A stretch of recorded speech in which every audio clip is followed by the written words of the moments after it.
대표님은 연식이랑 키로수 중에 어떤 걸 좀 더 중요하다고 생각하세요? 저는 개인적으로 키로수를 조금 더 봅니다. 거의 뭐 세워놓다시피 짧은 거 뭐 1년에 한 1000km, 2000km 이런 거 말고요. 1년에 한 5000km나 뭐 한 10,000km 미만으로 뛴 차들, 이런 차들은 적당히 엔진오일도 교체가 되어 있고요. 사용감도 좀 적고, 기타 이런 소모품 같은 경우에도 아직까지는 좀 쓸만하다. 너무 적게 탄 차량들은 엔진오일을 거의 안 가셔요. 그러니까 1년에 적어도 한두 번 정도는 엔진오일을 교체해야 되는데 1년에 뭐 1000km, 2000km 뛰는데 엔진오일을 교체하시겠어요? 네, 그러다 보면 엔진에 이 찌꺼기들이 많이 남게 되고 잡소리들도 많이 나고요. 그러니까 좀 적당히 저는 한 4000km에서 한 10,000km 미만 이런 걸 좀 선호하는 편입니다. 예시 차량 몇 대 제가 보여드리겠습니다. 첫 번째는 그랜저 하이브리드 모델입니다. 이 차는 2018년 5월에 45,000km 뛴 차량입니다. 그러니까 한 1년에 한 7,000km 정도 뛴 차량이라고 보시면 될 것 같아요. 일단 기본적으로 하이브리드는 옵션이 좀 많이 잘 돼 있어요. 많이 비싸다고 생각하시는데 그만한 값어치가 있다는 거죠. 일단은 보시면 이렇게 360도 어라운드 뷰가 들어가 있죠. 그리고 여기 HUD 들어가 있고, 보시면 반자율 주행 들어가 있고, 여기 메모리 시트 들어가 있습니다. 전자파킹 브레이크라든지 오토홀드, 드라이브 모드 당연히 들어가 있고, 핸들 여선이나 통풍은 뭐 당연히 들어가 있겠죠. 완풀이라고 보시면 될 것 같아요. 기본적으로 그랜저 IG 같은 경우에 이제 비교해 보시면 한 1,500만 원대면은 정말 괜찮은 차 사실 수 있거든요. 그런데 그거보다도 500 이상, 뭐 7, 800 이상 비싸다 보니까 하이브리드를 생각하시는 분들은 그냥 뭐 고민 없이 살 수는 있겠지만, 그랜저만을 볼 때는 구형인데도 이 금액이면 전유 그랜저 IG 살 수 있거든요. 그런데 이제 아무래도 하이브리드 같은 경우에는 이제 키로수가 있는 차를 좀 사시게 되면 배터리를 교체해야 되는 번거로움이 있어요. 금액대도 한 400~500만 원이 들어가고요. 그리고 키로수가 있는 차량들은 아무래도 이제 소모품을 교체하는 시기가 도래하거든요. 키로수가 적은 차량들은 어떤 그런 비용을 감안한다면 조삼모터인데, 당장은 돈이 전혀 들어가지 않는 중고차 사는 입장에서는 신경 쓸 게 없는 차를 사는 게 맞지 않나, 제 생각은 그렇습니다. 그랜저를 타시는 걸 좀 꺼리시는 것 중에 하나도 사실 기름값에 대한 문제거든요. 공신연비 뭐 10km 이렇게 얘기하시는데 실제 타보시면 한 8km, 9km밖에 안 나와요. 네, 시내에서. 그런데 이제 하이브리드 경험해 보시면 기본적으로 세팅이 15km 정도 되고, 복합은 보통 한 17, 18까지 나오거든요. 구형이지만 한번 생각해 보셔도 괜찮지 않냐. 워낙 내구성 좋은 차량이 그랜저니까요. 두 번째 차량은 K5 모델입니다. 2015년식에 키로수가 4만 km 뛰었습니다.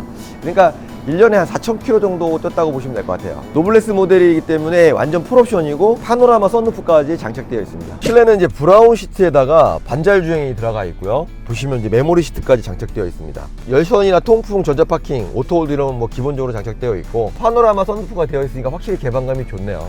2.0에서 이 정도는 이제 저희가 거의 완풀이라고 보거든요. 그리고 일단 확실히 4만 km다 보니까 사용감이 없네요. 연식이 좀 오래됐다고 해서 좀 걱정을 했는데 확실히 사용감이 없이 아주 깨끗하고 관리가 잘 돼 있습니다. 2.0만 타보시더라도 승차감도 괜찮고 연비라든지 기타 소모품 비용도 정말 괜찮거든요. 그래서 저는 사회 초년생분들이라든지 아니면 좀 연세가 있더라도 나는 뭐 차를 많이 안 타 이러신 분들한테는 이런 2.0급에서 뭐 K5나 소나타 정말 적극적으로 추천드립니다. 이 차의 뭐 단점을 굳이 꼽자면 이제 모델 자체가 좀 구형이라는 거, 그게 이제 그 단점인데요. 단점을 진짜 보상해 줄 수 있는 건 제가 봤을 때 키로수가 아닌가.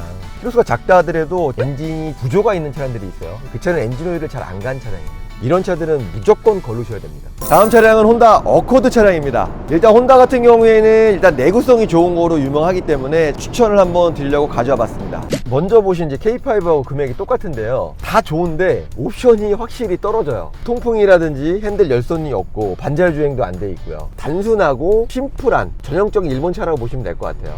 그런데 좀 장점은 조금 공간이 K5보다 조금 넓다는 느낌이 있어요. 디자인 쪽으로는 연령대가 있는 약간 좀 레트로 감성이 좀 물씬 나고 남성성이 좀 강한데, 개인적으로 저한테는 맞는 취향인 것 같아요. 연령대가 있으신 분들한테는 괜찮다. 혼다 어코드 같은 경우에는 뭐 10만, 20만 넘은 차를 팔아도 저희가 이제 AS에 대한 걱정을 전혀 안 하거든요. 그래서 잠잘 때도 그냥 자리 쭉 펴고 마음 편하게 잘 수 있는 차량인데, 더군다나 이 차는 이제 4만밖에 안 뛴 차량이었는데, 이 차량 같은 경우에는 뭐 앞으로 20만까지, 그러니까 앞으로 10년 동안도 전혀 걱정할 게 없는 차량이죠. 10만 킬로 정도만 뛴다면 한 1,000만 원 초반이라고 보시면 되는데, 이 차는 이제 4만이다 보니까 2, 300이 비싸요.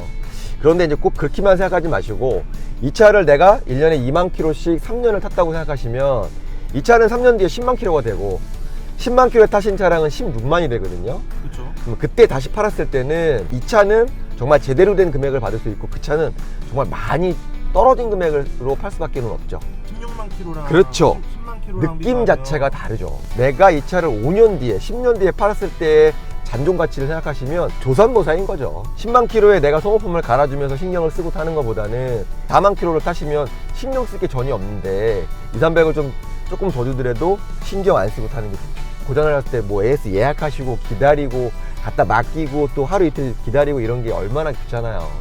네, 그런 거 생각하시면 이렇게 짧은 차량들은 이제 어떤 그런 거에서는 좀 자유로울 수 있지 않느냐, 저는 그렇게 생각합니다.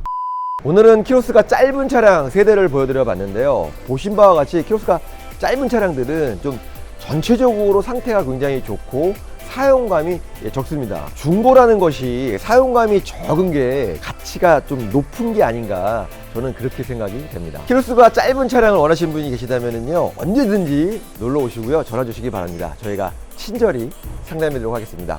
감사합니다.